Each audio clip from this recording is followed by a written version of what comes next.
In this alternate version of the United States, a military takeover has turned the country into a totalitarian dystopia. A man known as the Major is the only leading figure. Eventually the regime creates a deadly competition called the Long Walk, where the winner will receive fame, fortune, and one wish for anything they want.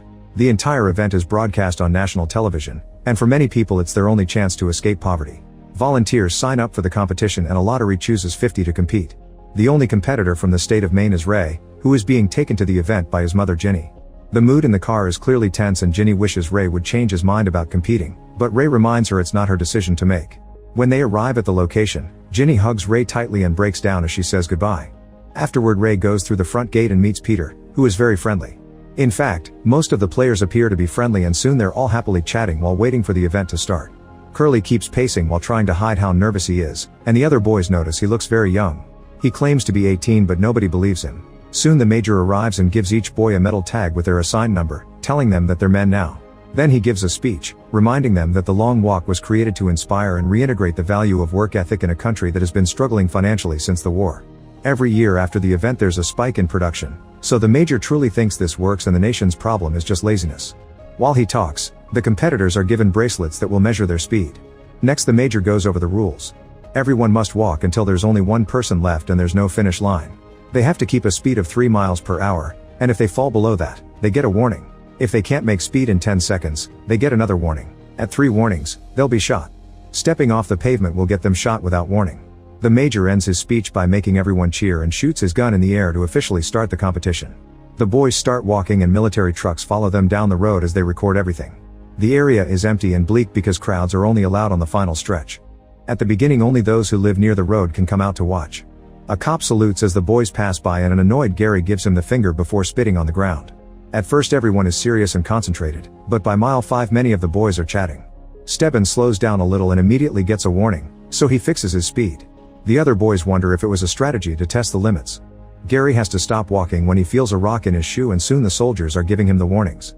After the third warning a soldier gets ready to shoot, but Gary puts the shoe back on just in time to keep moving. The other boys think he's an idiot but Gary claims he did it to get some rest. By mile 7, the boys are chatting about the prize. Arthur admits he's only here for the money but Ray says there are more important things. The other boys are skeptical so Ray explains by going on a rant about the system.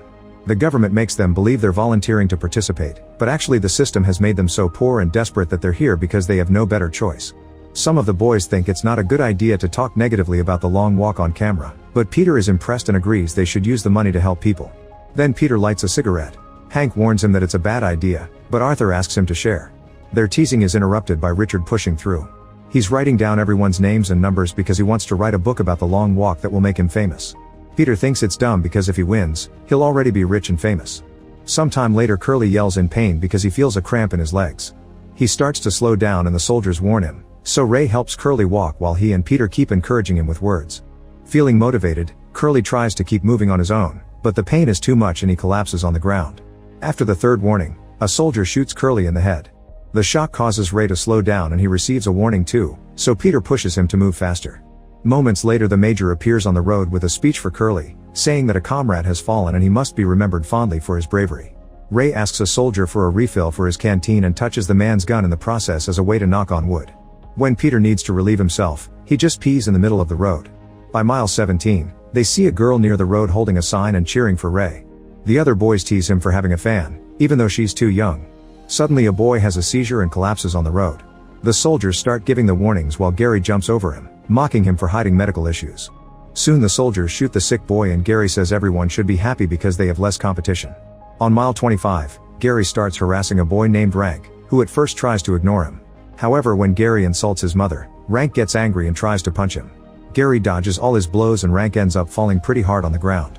He doesn't get up in time and the soldiers shoot him. The other boys start yelling at Gary and blaming him for what happened, saying they can't wait until he's eliminated too. Later a boy has to lower his pants so he can poop while he walks. No matter how much he tries to keep moving he still slows down and the soldiers shoot him too. By mile 35 the Major shows up again to congratulate them for reaching their first night, using lots of buzzwords to convince them that this is a noble cause. Ray starts dozing off and dreams about his mother. The soldiers give him a warning when he slows down and Peter has to wake him up. The boys chat about their families while they walk and Ray accidentally slows down again, so he receives a second warning. Ray speeds up but after a few steps he stumbles and gets his third warning. Now he'll have to walk without mistakes for 3 hours to clean his warnings. Peter tries to be encouraging, but Ray is nervous and snaps, saying Peter is only pretending to care.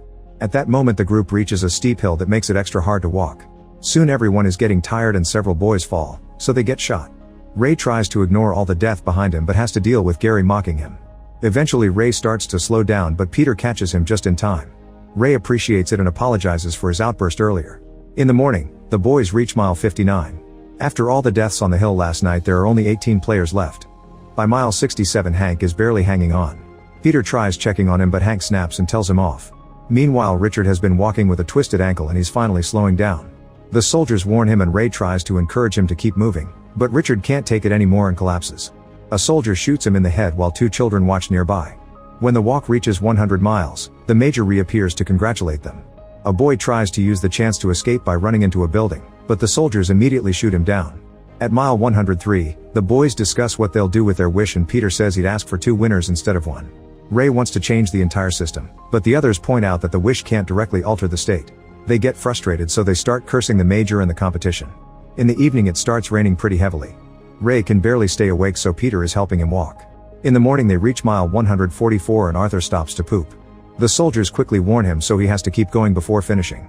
The boys keep chatting to forget about their exhaustion, so Ray decides to tell Peter about his dad, who he considers his hero. His father used to teach him illegal subjects like philosophy and the government considered him a traitor. The major himself asked him to drop his lessons and swear loyalty, but Ray's father refused and was immediately executed. Ray then reveals his secret. He's joined the long walk to wish for a gun and kill the major. He complains about the people by the road who like watching them suffer, but Peter reminds them they're victims of the system too. They were conditioned to think this is noble. By mile 170 nobody is in the mood to chat.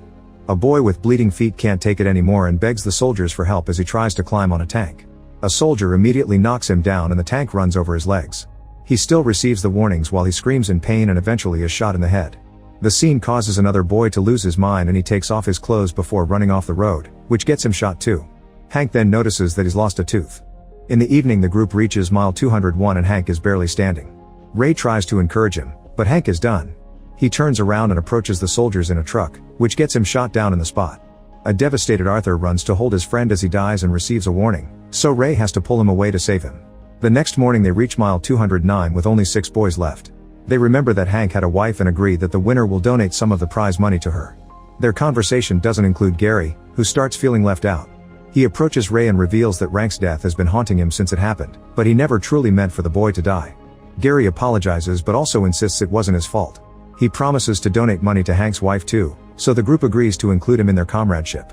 As they keep walking Gary goes on a rant about the situation, clearly unable to handle the guilt.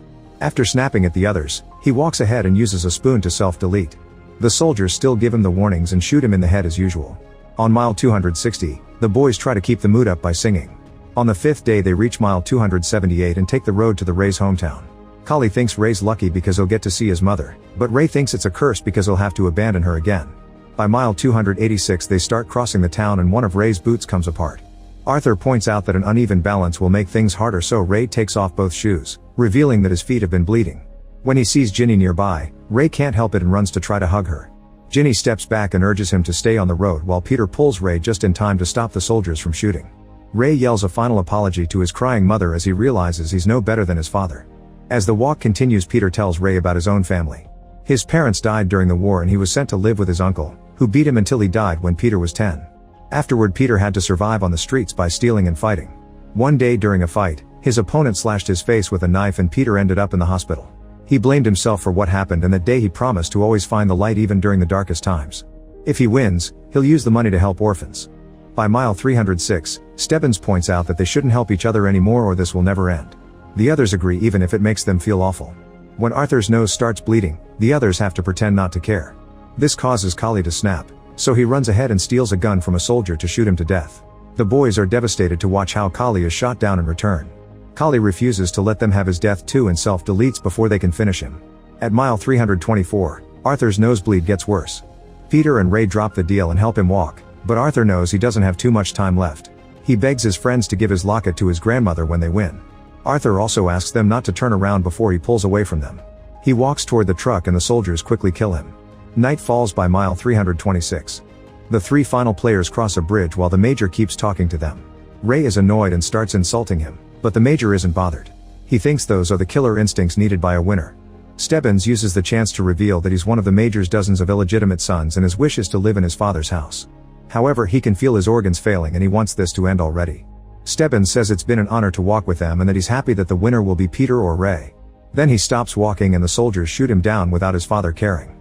Moments later it starts to rain. Ray admits he used to be afraid of death, but after seeing so many boys die, he isn't afraid anymore because this moment is important.